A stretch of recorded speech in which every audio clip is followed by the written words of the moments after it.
When Boss Logic first fan cast me as the character, my first response to it was hashtag Ahsoka Lives. And, it was just really cool. Like, I remember when I first put on the costume that Shauna had made, and I'm like jumping up and down doing like literal jumping jacks, John and Dave were looking at me like, I think reconsidering. Like, they were like, maybe she's a little too excited. But I remember putting it on and just feeling so amazed because it was a cosplay. This was a new costume. This was a new adventure she was going on. And I had no idea where the story was going because I only had that one episode of Mandalorian and there was no guarantee of anything else afterwards. So I didn't know at all the arc that I'd end up with a Padawan. Sorry, spoiler alert. It was just so exciting. So I think I love, that I just happened to be the right age to play her at this stage of the game, because I would have thought I would have long since aged out of getting that opportunity. But it's really cool to see where she's at now, not just like light of dress now, but I think light of spirit. And I'm very curious to see now where she goes with it in the story. Obviously, with her past a little bit more healed doesn't mean that I think her present or future is not going to be insane since Thrawn is on the loose. But I'm excited to see where the adventure continues. When you showed up in Man, I have a little girl, and I made her watch Star Wars. I didn't make her; she wanted to watch Star Wars. We've been watching it chronologically, and we happened to get to your episode of The Mandalorian, and I didn't tell her that you were going to be in it, and I wish I would have recorded her face. Her jaw dropped to the floor to see Ahsoka in live action, and to this day, she loves you. She loves Ahsoka. It's incredible. By the way, Boss Logic, shout out to him. I feel like he should be like a casting director. Yeah, actually, incredible. Absolutely. No, he's the dude. I have to say, I have watched some of those videos of people's first responses and stuff, and like, it brings tears to my eyes. Like, it's such a big deal. I have a documentary called Common Ground. It's about regenerative farming and healthy soil practices. And Josh and Rebecca Tickell have a son named Jedi. Like, so they're very obviously into Star Wars. And their daughter, they said, is manic about the kind of show. They end up not watching very many things because she calls them out for not having enough female characters. And they'll sit down and start watching something. She goes, this is boring, where are all the girls? Like, I don't like this. And it's forcing, talk about forcing, force them to turn it off. And so he was like, we play a lot of board games in our house. But he said he was already on the third episode of Ahsoka, and she came in from school with her backpack, and he said she just froze in front of the screen and just stood there for a while. And he was like, do you want to sit down? And she was sort of like, yeah. And then kind of like sat down and watched the rest of it through 8 with him. And then, obviously it's late by that point. So Rebecca's like, time for bed. She was like, if I brush my teeth and put my pajamas on, can I watch it from the beginning? And they literally then watched the first 2 episodes that she missed. And she just marathoned it in one day. And just so excited to see so many female characters. Like, it just like, that brought me to tears when I first heard that story. He's like, that's just one story of one girl in one household, just thinking about what that impact is. And he was like, and as well for my son to see it. Like, it's a big deal. That's incredible. Absolutely. Now, what's the biggest thing you want to see personally happen to Ahsoka moving forward as she evolves? Not what's going to happen, but what you want to see happen. I don't know, man. I think I hope she comes home now, because I'm gonna flip on that story. But I think, I'm hoping that there's some levity and some like lightness that can kind of come to her. I really liked that kind of spunky energy she had when she first came on the scene. I know that rubbed some people the wrong way, but I really dug that. Natasha very much has that spirit in Sabine to perform. So I would really like to be able to play with that a little bit. But I love it because, Dave compares the sort of evolution of Ahsoka very much in the frame of like Gandalf. Oh, sure. And it's incredible to experience someone with that kind of level of expertise and power still have places to evolve to and transform to. And as he does it, he becomes lighter, in spirit, and there's more smiles and funny. And, and that's kind of what I would love, because I think Ahsoka's been going through it, and I just want to give her a couple more smiles in there. Absolutely. And not just because I'm sneaking it, because, Mark's on set. I think Dave is an absolute genius. I love what he's done with Star Wars, and I feel like it's in good hands. Is there any piece of direction or insight that he was able to give you into the character that you didn't have before when you were doing the research? That I didn't what? That didn't have before, like any insight or anything that he was able to give you? I don't know. I think it's kind of hard to put like even a one specific thing, because I was saying this to someone actually on the line earlier today. What's fascinating is there isn't always a lot of dialogue. And I've even argued sometimes to take some dialogue away, which is crazy, but he gives us so much subtext to play all of the time. And I'm just so grateful for, as you said, the genius of him. He's like a walking encyclopedia of Star Wars. It's insane. And I really love how real he makes her feel, So I feel like after having conversations with him, I really imagine, what is the actual version of her that exists in real life? Like, let's not just keep this in a fantasy space. And so it really started making me think of people like Bruce Lee and, Muhammad Ali, and people whose like level of excellence and discipline are something that we're still mystified by today, because it almost seems inhuman, but they are. Right. And like the gradients of it. I got to meet Shannon Lee, who's Bruce's daughter. And she was telling me that as much as people know, like just looking at him could see his physical discipline, but actually, he had volumes of books, like over 2,000 books. He had tons of journals and his philosophizing, and she was like, he exercised his mind as much as he did his body. And that was just something that I really took with me. It was sort of just kind of grounding her. And I recognize, even as you talk to someone like Dave, like it is so his life. He lives and breathes it. And I appreciated that from the very beginning, that by saying yes to this role, that it was going to be transformative, not just in a sort of career move, but in a personal way. And because Ahsoka is not someone you can just take off even when you take those head tails off. And that's been probably the greatest gift and thing that I've learned from this. Nice. It's not just play, it's like. Absolutely. He's such a great way to play it. Want to play a fun game? It's kind of like Heads Up. I get really competitive. Also, I get really anxious. So on the other flip side, I don't know, man. I don't know if I'm ready. Well, here's how this is going to work. There's going to be characters that pop up on these screens. You are not allowed to look. You can ask yes or no questions, and the audience is going to help guide us whether or not you can guess the character. Make sense? It's going to not be great. You know why? And I found out it's an ADHD thing, which I'm really glad about, because I honestly thought I was just had Alzheimer's, early onset Alzheimer's. I am terrible at remembering names. It's okay.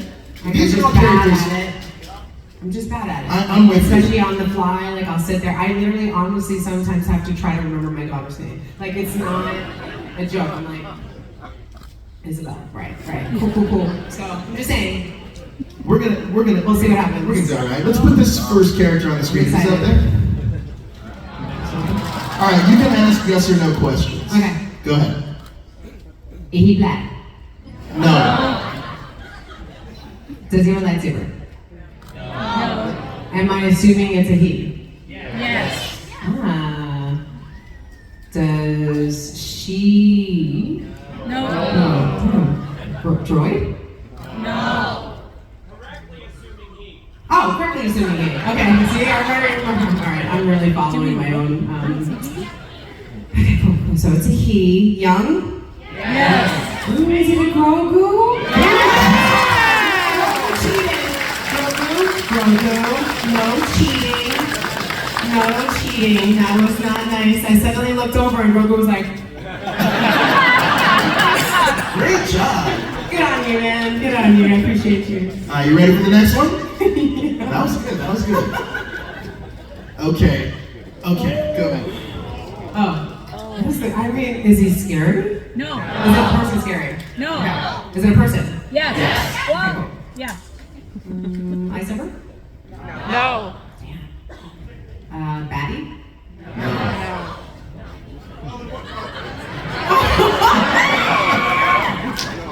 Is it a zaddy? No. Fatty? No. Bad as hell. Fatty? No. What? I was gonna say because it had to be Ezra. No, I'm kidding. No, because what is the? Well, it doesn't also have to be Star Wars related. Oh, it doesn't. No. It can be any Okay, character. that makes this way more challenging. Is it a TV character? Yeah. Ish. Ish. It's also, I mean, I'll give you a hint. Animation? Yes. Yes, also. Skeletor? No. I'll give you a hint though. Okay, yeah. Okay. It's a character you've played. Yes. Wonder Woman? Yes. Man, I think that hit was too easy for me. That's true, because I've done a lot in the DC world in the animation space, so you never know. All right, let's Who move was I on. thinking of though for? Yeah, I can't remember his name though. Who? It's not Jar Jar. It's In Star Wars? yeah. Who? Jabba. That's why I said fatty guys. I just wanted to say why, because I was thinking it was Jar Jar. Yes, Jabba. Let's put the next one Love me up. some Jar Jar. And then you guys get, because there's a whole thing about Ezra being Jar Jar. No? Okay, good. Just help me out. Just help me out. Y'all know. Okay, we have the next one up. You ready? Okay, yeah. Go. Movies? Yes. Live action? Yes. Human? Yes. This is so fire. Right? I should make a song, actually. Hero? Yes. Is it fish? Why did Indiana Jones come into my head?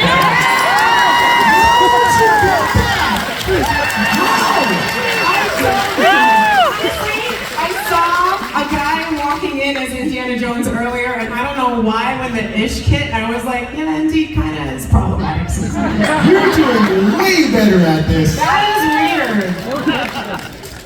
Thanks, Grogu. Easy. I think Grogu's still cheating. He's like sending me messages. I think you're a Jedi in real life. I think you're mind melding with somebody. Okay, you ready for the next one? Is it mind melding Star Trek? That's it. Yes, look at us crossing the street. Hey man, we're at Expo, okay? Alright, you ready for the next one? Sure. Alright, let's roll. I feel like I should have done that one. That was so good. It's not gonna get any better, guys. Sorry. Okay. Okay, go ahead. Animation? Yes. Ooh, okay. Something I worked on? Yes. New? Yes. It's been out for a little bit. Okay. Is it Lego Batman? Oh, you're so So Lego Batgirl? Can I tell you a fun fact? So I was very excited to be a Lego, and my brother also was very excited, specifically because there are not a lot of brown Legos. So he called me up to tell me, yo, solid, yo, you hooked me up, I got a brown Lego, and then proceeded to take all of my costume off just to use my head so that he could use it in his D&D storyline. And when I tell you it's the most fire thing to watch your 6'5" brother, like, putting little Legos together still as a 40-year-old man to make his D&D story, like, stop motion videos. I think your brother's somebody I want to hang out with. He's fire. Also, sorry, I'm just kidding. He is a great dungeon master, and he feels so sad that he doesn't have himself for his own dungeon master because he comes up, like, he'll set the mood, he'll put, like, candles, he'll do, like, specific foods and things. Like, he's really amazing. He has a standing game that he does, like, every Sunday for years. He's incredible. I have never played Dungeons and Dragons, but I want to so badly. But I Yeah. don't have friends that want to play with me, I guess. I'm sorry. I know. Hopefully your brother, I'll get your brother's contact and join his campaign. Now we do have some fan questions that were sent in to Fan Expo Canada. This first one is from Tomorrow9 on Instagram. He said, what's your process of getting into a character? It could be Star Wars or any of your favorite projects. Memorizing lines. No. I like to do a lot of research, honestly. That was one of the greatest gifts actually with Ahsoka because there was so much history to look at. That's not always the case. And sometimes, depending on the project, a director or something isn't so great with setting up the whole tone or background of a character. I definitely feel like I was spoiled because very early on in my career, I worked with people like Spike Lee and Kevin Smith, and people were just like very, will overshare, you know, about the details, and sometimes that's not the case. So I tend to just do a lot of research for myself, and I would say every character that pretty much I've played, there's maybe been an exception here or there where I just kind of wanted to work with a director or, you know, shoot in that location. I've just always done something that just emotionally really moved me, especially when the character is dramatic and you have to be emotional in it. Like you know, we did Rent, a lot of the things that I would talk to, they had 6 out of the 8 originals, so to them it was like brushing their teeth or riding a bike. Like, it was so easy for them to just kind of jump in, and they had so much fun kind of expanding on it and transforming it from a theatrical performance to a film one, a cinematic one. But Tracy went to Juilliard, you know, so I'd sit there and be like, how are we supposed to cry all day? You know, like, we set ourselves up doing, the reprise. I'll cover you reprise, and we're there at Angel's funeral, and starting off, it's like we're all ugly crying like hardcore, but then like you're shooting 16 hours, and we're like, how do I keep? I'm dehydrated, like I don't know how to keep doing this. And I remember, you know, this woman went to Juilliard. She got the best of the training, and her advice to me to keep crying was dead puppies, dead puppies, dead puppies. Right? That'll get you there, right? That holds you in that emotional place. There you go, you're welcome. If you ever need to cry on cue, dead puppies. You know, it's sad, it's terrible. Yeah, that is. It does still work. Honestly, what still works though is listening to I'll Cover You reprise. I literally start to hear the beginning bars of Josie.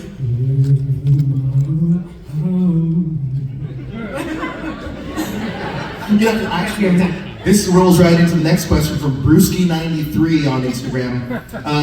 When filming particular emotional scenes, what do you find works best for you to get in that headspace and still be able to come out of it in between takes? Oh, yeah, I definitely come out of it in between takes. I've been very moved by people I've met who like stay in character the entire time and continue with the accents and stuff. Like, that's just such a vibe.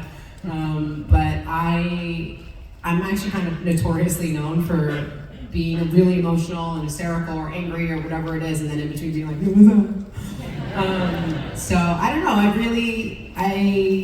I think it's just, again, being really emotionally connected to the character. I'm really feeling very invested in putting myself in that person's shoes. I've played a lot of characters that I don't agree with, you know, whose choices I would absolutely not make, that I couldn't fathom making. And it's been one of the greatest pleasures of my life to put myself in that other person's shoes and find their humanity, even as I disagree with them. And I think that's really transformed me personally, to not take for granted so much my own personal perspective and to ask more questions. Amazing, that's incredible. There you go. This one is from Jedi Dave 74. He says, "What channel?" Do you only pick the questions if they're like actual name things are okay and appropriate to be said out loud? Like, did certain questions just get bypassed because like that is a problematic apt name that it was attached to it? I didn't pick the questions, but I assume I there has to assume be, so. Yeah. there has to be some These vetting. names are pretty good. Yeah, Jedi Dave 74. Shout out to you. What challenges did you face while learning lightsaber combat with 2 lightsabers? Not originally being ambidextrous. Yes. So that's been really fun, actually, is doing more things with my left hand. It's kind of been it's been like 5-6 years now since we started. And I've become very good with my left hand. I write pretty well with it. Can you really? Oh yeah, I was eating with chopsticks yesterday with my left hands. Like I've ended up doing a lot more stuff with my left hand. So I'm so excited to tell you. I didn't know you could train yourself to. Yeah, it's supposed to be very good for your brain. Interesting. Yeah, brush your teeth with your left hand, y'all. I'm going to start just. Or you're right if you're a lefty. There you go. This one's from Jack_Henry_Kaufman_Kornblum. So maybe there is no betting with some of these names. What was your favorite scene to film in Ahsoka?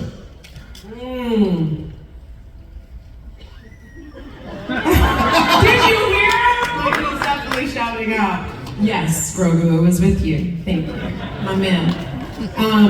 I did that shot that you see in sort of like in behind the scenes stuff where I put my forehead to his forehead. And I remember doing it in the scene and thinking, this is too much, right? I'm probably getting orange on his forehead.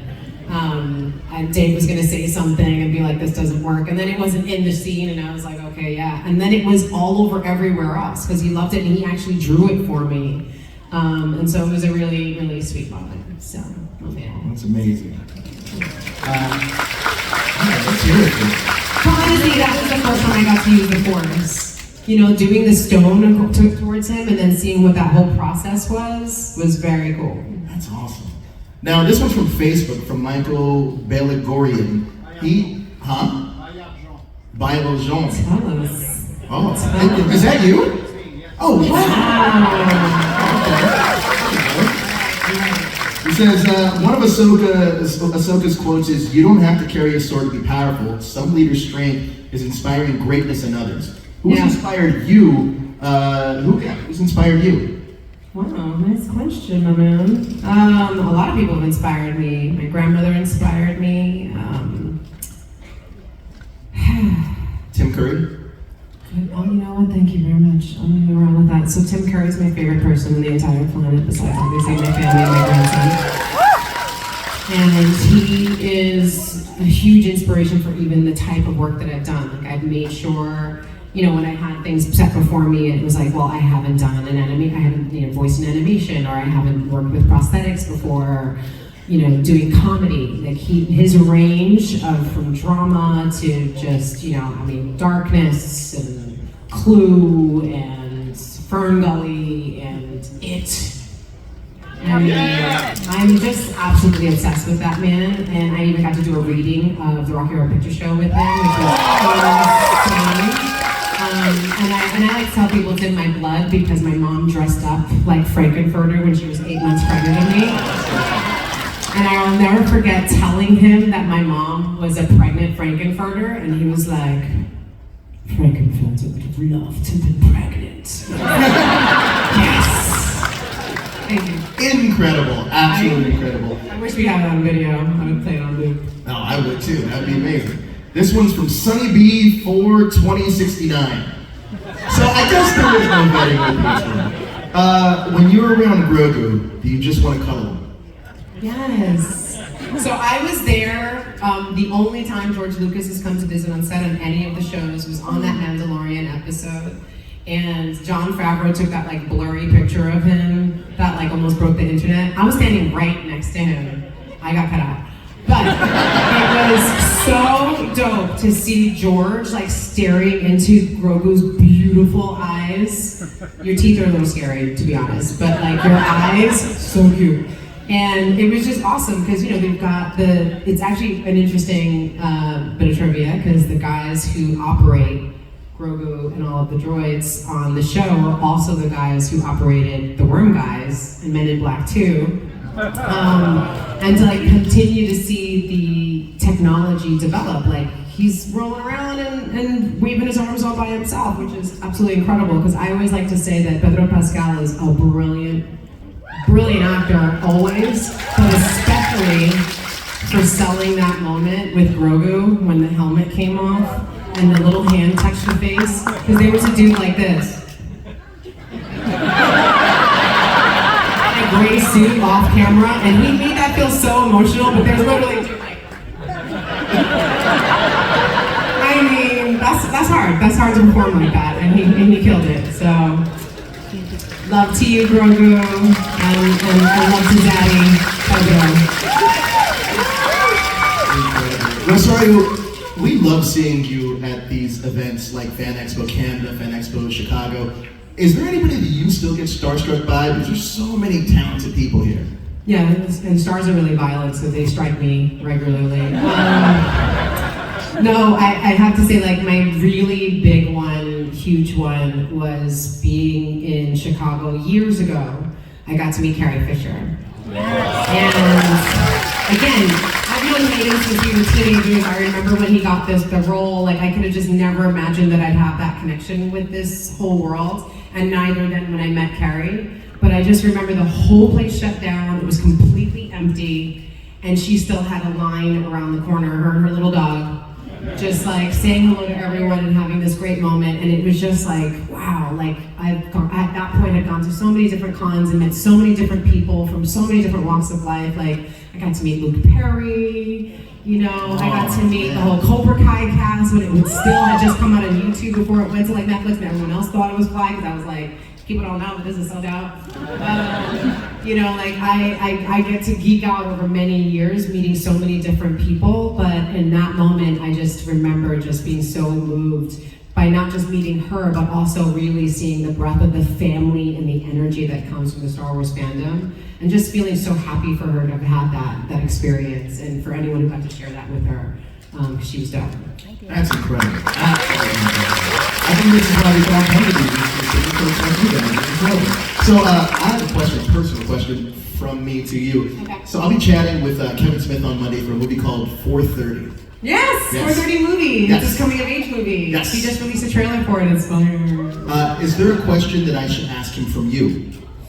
How challenging was it to cut the scene starring me in a cameo in it? Because I know he wanted it to be bigger and longer, and just I can't imagine the devastation and you know, crafting that scene and then it being so quickly over. Like, can you just and maybe give him a hug, because I'm sure he'll be sensitive about it. I definitely will. Definitely will. Yeah, good man. Look, thank you so much for coming out here. You are incredible. Let's hear it. Let's hear it. Yeah, you guys can meet her at her booth. Buckle up. She is amazing. Great. I gotta go because I gotta finish. We're gonna have you guys take it out this way. Thank you guys so much for joining us.